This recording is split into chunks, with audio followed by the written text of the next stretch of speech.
नमस्कार, बहुत स्वागत है आप सभी का हमारे इस खास बुलेटिन में। मैं हूं आपके साथ मरियम अली। चलिए देश और दुनिया की तमाम जरूरी खबरें हैं, उन पे एक नजर डाल लेते हैं। बंगाल और तमिलनाडु विधानसभा चुनाव के लिए आज सुबह 7 बजे से वोटिंग शुरू हो गई है। आपको बता दें कि बंगाल में फेज 1 की वोटिंग अभी शुरू हुई है, जिसमें करीब 192 जो सीट हैं उन पर मतदान किया जा रहा है। वहीं तमिलनाडु में सभी 234 सीटों पर मतदान हो रहा है। बंगाल के मालदा, बीरभूमि और आसनसोल में सुबह से पोलिंग बूथ पर लंबी कतारें देखने को मिली। यहाँ महिलाओं की संख्या ज्यादा है। ऐसा ही हाल तमिलनाडु में भी देखा जा रहा है। बता दें कि बंगाल में टीएमसी और बीजेपी के बीच मुख्य मुकाबला है। यहाँ के बूथों पर वेबकास्टिंग यानी कि लाइव मॉनिटरिंग के जरिए चुनाव आयोग निगरानी कर रहा है। राज्य की बाकी 142 सीटों पर दूसरे फेज में 29 अप्रैल को वोटिंग होगी। रिजल्ट 4 मई को आएंगे। वहीं तमिलनाडु में डीएमके प्लस कांग्रेस और एआईएडीएमके प्लस बीजेपी के बीच मुकाबला है। तमिल एक्टर थलापति विजय की नई पार्टी टीवीके इस लड़ाई को त्रिकोणीय बना रही है।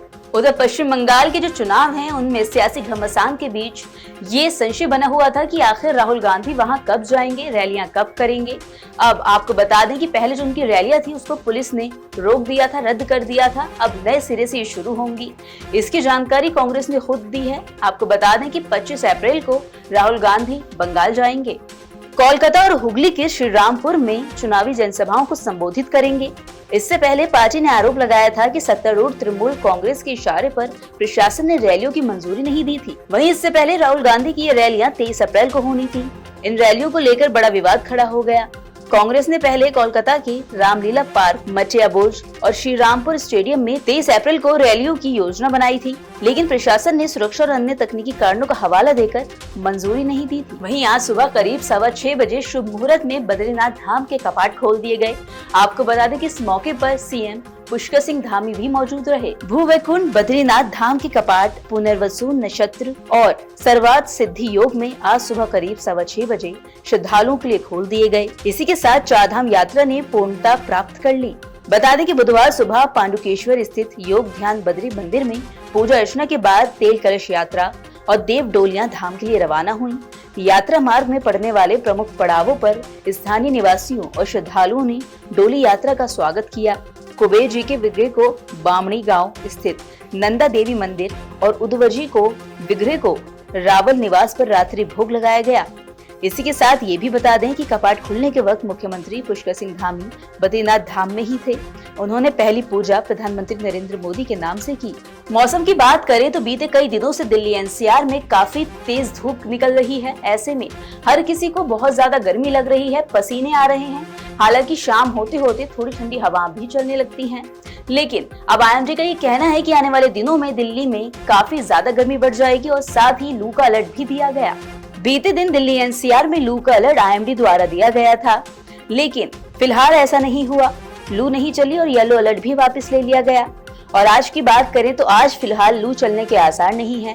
दिल्ली के रिज इलाके में अधिकतम तापमान 42.1 डिग्री सेल्सियस दर्ज किया गया। वहीं अधिकतम तापमान सामान्य से 4.5 डिग्री ज्यादा होने पर उसे लू की स्थिति में माना जाता है।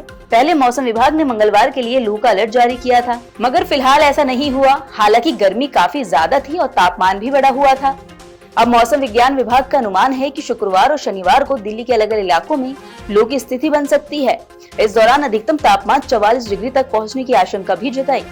अब थोड़ी जानकारी अंतर्राष्ट्रीय खबर की ले लेते हैं। आपको बता दें कि बीते दिन अमेरिकी राष्ट्रपति डोनाल्ड ट्रंप ने ईरान के साथ जो उसका युद्ध विराम था उसको आगे बढ़ा दिया। जो खत्म होने वाला था उसको फिर से बढ़ा दिया। ऐसे में अब खबर ये भी आ रही है कि ईरान ने अमेरिका को चेतावनी दी है। चेतावनी ये है कि अगर अमेरिकी जो नाकाबंदी है ईरानी बंदरगाहों पे अगर वो नहीं खत्म हुई, अगर उन्होंने अपनी नाकाबंदी को नहीं हटाया, तो हॉर्मुज का फिर से खुलना मुश्किल है।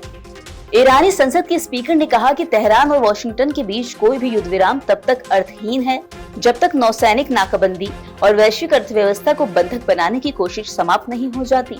उधर ईरान के संसद अध्यक्ष मोहम्मद बगैर गालिबफ ने एक्स पर एक पोस्ट में लिखा, पूर्ण युद्ध विराम तभी सार्थक होगा जब नौसैनिक नाकाबंदी और विश्व की अर्थव्यवस्था को बंधक बनाने जैसी गतिविधियों से इसका उल्लंघन न हो और सभी मोर्चों पर हमले और युद्ध को रोका जाए। साथ ही युद्ध विराम के इतने खुले उल्लंघन के साथ हॉर्मुज स्ट्रेट को फिर से खोलना संभव नहीं है।